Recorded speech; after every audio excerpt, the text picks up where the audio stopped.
Va ora in onda Filo Diretto. Va ora in onda Lega Liguria con Fabrizio Graffione. Buongiorno a tutti da Genova e dalla Liguria. Oggi tempo nuvoloso, ha piovuto un pochino nei giorni scorsi, però dovrebbe essere bello da sabato. Speriamo che ci sia il sole sia sabato sia domenica, così almeno dicono le previsioni degli esperti meteo. Ma la notizia è che oggi alle ore 18 l'appuntamento è nella sede di via Maccaggi della Lega Liguria, dove c'è un evento organizzato dalla segreteria provinciale di Genova, in particolare dal commissario Renato Falcidia, che si chiama Aperi Tesseramento. Quindi per tutti i simpatizzanti, i sostenitori e anche la gente che non è ancora tesserata può fare un salto in via Maccaggi a Genova presso la sede della Lega, verso il bicchiere, magari fare anche la tessera del Carroccio. Passiamo subito comunque al nostro ospite, primo e unico ospite della mattinata, che è il nostro senatore spezzino Stefania Pucciarelli. Ciao Stefania, ci sei? Ci sono, buongiorno a tutti. Ciao, buongiorno Stefania, sei alla Spezia, a Sarzana oppure sei a Roma? No, sono a Roma e tra poco voteremo quello che è il decreto fiscale, quindi sono in attesa del voto. Ecco, tu però proprio ieri o l'altro ieri mi sembra sei stata relatrice anche sul provvedimento che riguarda l'autonomia, che ricordiamo è stata chiesta anche da Regione Liguria. Esatto, dal mio punto di vista è in pratica una cosa importante per la nostra regione, la possibilità, quello che è stato richiesto è il tema legato appunto all'intesa su materia di protezione civile e anche in materia della tutela della salute, quindi due argomenti che toccano comunque la pelle dei cittadini liguri. Per quanto riguarda la protezione civile, al di là di quelle che possono essere dei tecnicismi legati un po' ai mezzi, di fatto cosa è sostanziale in questa richiesta di intesa? La possibilità, per quanto riguarda nei casi di eventi calamitosi di rilevanza regionale, la possibilità di emanare ordinanze di protezione civile anche in deroga, cioè fatte senza avere l'autorizzazione da parte del Presidente del Consiglio, quindi con l'iniziativa da parte del Presidente della Regione. Sappiamo bene la tempistica come è importante proprio di fronte a quelli che sono degli eventi catastrofici, quindi risposte immediate che non possono permettere di dispersione di tempistica. Ecco, oggi con quella che è questa intesa di fatto potrà essere derogata quella che è la norma che è stata applicata fino ad oggi e quindi gli interventi potranno essere veramente immediati. E poi anche questo va relativamente a quello che è un po' la questione di avere la possibilità di un reclutamento e la valorizzazione del personale anche attraverso la formazione, con in pratica un'autonomia e una potestà normativa e anche amministrativa che oggi non c'era, quindi delle risposte concrete a quelle che possono essere dei problemi legati a quelle che sono delle catastrofi. In tema invece di salute, anche lì dove è il nocciolo, la possibilità di poter dare anche incrementi stipendiali agli operatori sanitari, che oggi non può essere fatto perché può essere fatto solamente con quelli che sono fondi statali. Invece oggi noi potremmo con un fondo regionale dare degli incentivi. Sappiamo che gli stipendi della Liguria per quanto riguarda i medici sono i più bassi in assoluto, quindi oggi forse riusciremo a trattenere qualche medico in più proprio attraverso quello che è l'intesa che la Liguria ha richiesto al governo centrale, allo Stato centrale. Quindi di nuovo c'è questo, secondo me potranno essere risposte concrete che i cittadini potranno materialmente toccare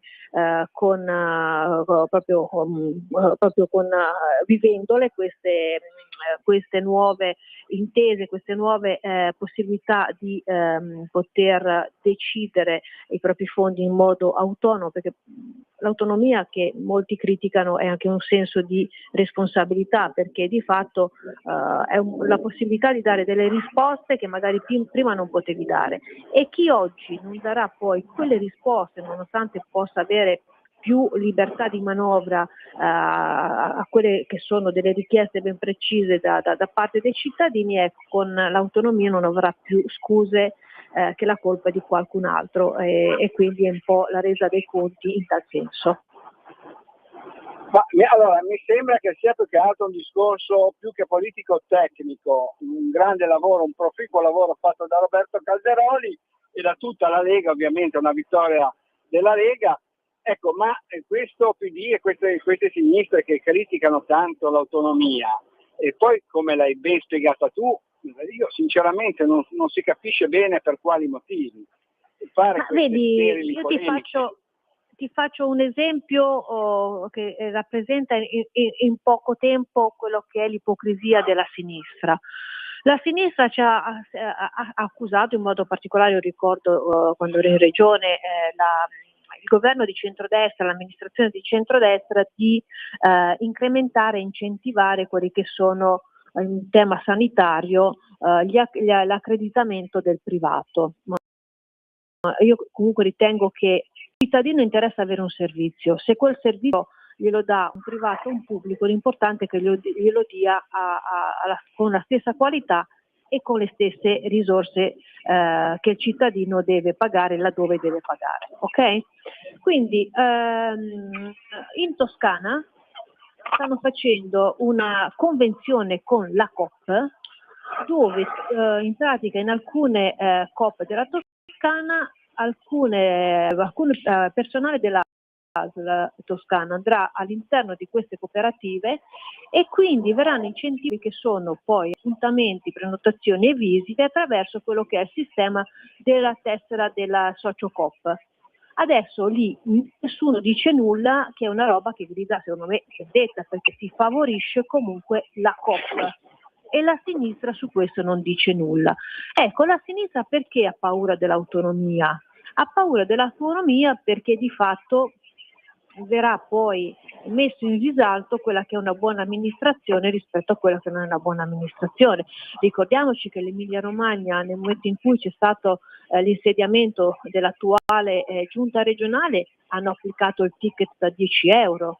Quindi diciamo che di fatto tutti i nodi verranno al pettine, e anche alcune regioni che hanno dei sistemi sanitari che piangono e per i quali hanno necessità che i propri cittadini si rivolgano in modo particolare alle regioni del nord, non potranno più trovare le scuse che la colpa è di qualcun altro, quindi dovranno essere dati, perché ricordiamoci che l'autonomia oggi avviene attraverso quello che sono i livelli essenziali di prestazioni che dovranno essere erogati con quelli che sono livelli minimi per tutti i cittadini, e questo lavoro non esisteva prima, quindi vengono definiti livelli minimi di cui ha diritto il cittadino italiano, e sotto a quel livello le regioni non potranno più andare. Quindi capisco che qualcuno è in difficoltà, ma chi è abituato a lavorare a testa bassa,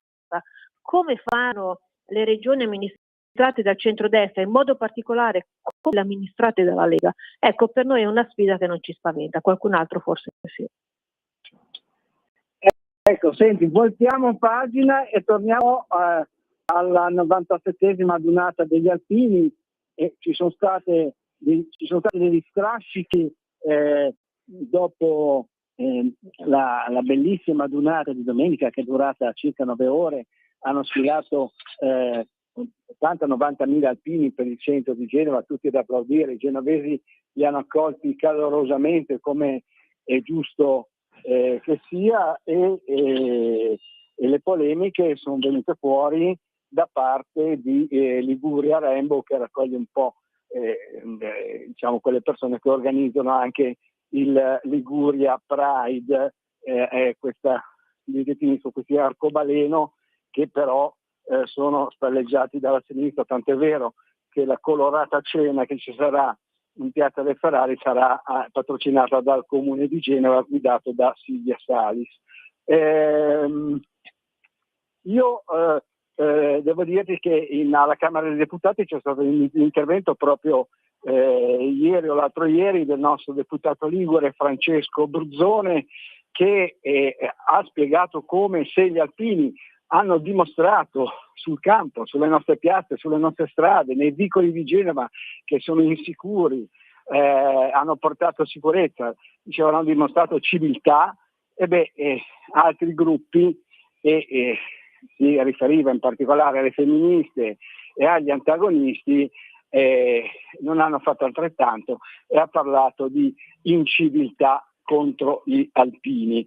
Ecco, tu cosa ne pensi che sei una donna, Stefania? Perché tra l'altro poi il discorso delle molestie, che gli alpini sono molestatori, sono apparsi delle scritte alpino molesta, stai attento, sui muri di Genova, alpini assassini, remigriamo gli alpini e tutte queste cose qui, insomma, non hanno fatto onore a Genova, non ci abbiamo fatto sicuramente una bella figura, ecco.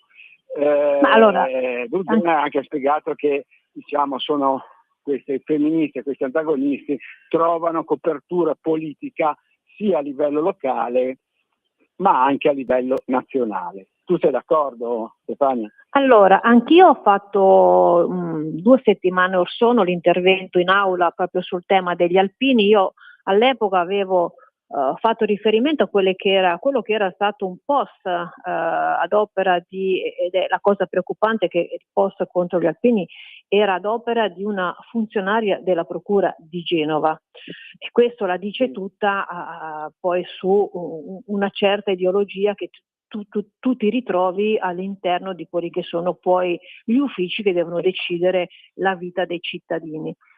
Che dire che io come della direttrice della Procura di Genova, che tra l'altro si è candidata, quindi possiamo parlare tranquillamente, si è candidata come consigliera comunale per AVS al Comune di Genova, poi non è stata eletta. Ecco. Esatto, ricordiamoci AVS che ha eletto nelle proprie file all'Europarlamento Silvia Salis. Mi verrebbe da fare una battuta che i comunisti dalla falce al martello hanno perso la falce ed è rimasto il martello. Parlamento Silvia Salis al Comune. Ilaria Salis al Parlamento europeo e Silvia Salis in Comune Genova eletta per la coalizione di centro-sinistra, che è più di sinistra estrema che di centro-sinistra. La cosa che imbarazza è che il sindaco di Genova, Silvia Salis, non abbia preso le distanze da questi attacchi e che abbia anche avuto la faccia tosta poi di fare i sorrisi nel momento in cui gli alpini sfilavano, come se a Genova non fosse successo nulla. A Genova abbiamo dato una brutta pagina della città con gli attacchi agli alpini che non devono dimostrare a nessuno il valore che hanno intrinseco, perché la loro storia parla da sé. Potevamo evitarci una figuraccia di questo tipo. Io come donna non mi riconosco in queste associazioni che hanno attaccato in modo proprio non si capisce sotto quale cioè proprio il motivo non si capisce di questo attacco agli alpini. Se si critica e se si ha paura di quelle che possono essere le molestie nei confronti delle donne, allora quella che l'attenzione dovrebbe essere da parte di queste associazioni verso qualcun altro, in modo particolare verso quelle persone e quelle strutture che sono vicine al mondo della sinistra, i centri sociali, tutti gli immigrati irregolari. Ecco, quello sì che è un attacco alla vita quotidiana delle donne italiane, non quello che è il movimento degli alpini, che hanno dimostrato anche nel contesto dell'evento che si è tenuto a Genova. Ricordiamoci che hanno soccorso una persona colta da infarto 2 alpini e hanno salvato la vita, e quindi anche in quel contesto hanno dimostrato quello che è il loro valore e quelli che sono i valori che dovrebbero essere in pratica trasferiti alle giovani generazioni che vediamo essere in estrema difficoltà. Ma d'altra parte i giovani oggi sono in estrema difficoltà perché hanno dei modelli che di fatto non sono modelli da dover prendere a riferimento, e in questo la sinistra e certe associazioni sono altamente responsabili. Ecco, quindi io da donna mi dissocio da tutto quello che è stato messo in piedi dal teatrino delle femministe, in modo particolare da non una di meno, io mi faccio una battuta, direi non una di più di queste donne, perché io non mi riconosco in questa tipologia di donne, e ripeto, mi meraviglio che il sindaco di Genova, Silvia Salis, non abbia preso le distanze e condannato, anzi non solo non ha condannato, ma in Consiglio Comunale ha detto che le offese e i toni in pratica eccessivi sono stati da entrambe le parti. No, c'è stata una parte che ha accusato e ha aggredito verbalmente e ha insomma utilizzato dei toni al di fuori del consentito, e dall'altra parte c'è stata una parte che civilmente ha dimostrato di essere quello che ha dimostrato nel corso degli anni, cioè un esempio per Ti dobbiamo lasciare perché il tempo a nostra disposizione è scaduto. Ti auguriamo una buona giornata e un buon lavoro. Ciao Stefania. A voi, buona giornata a tutti. Nota chiarissima. Grazie ancora al nostro senatore spezzino Stefania Pucciarelli, e per il momento da Genova e dalla Liguria è tutto. Linea a Milano.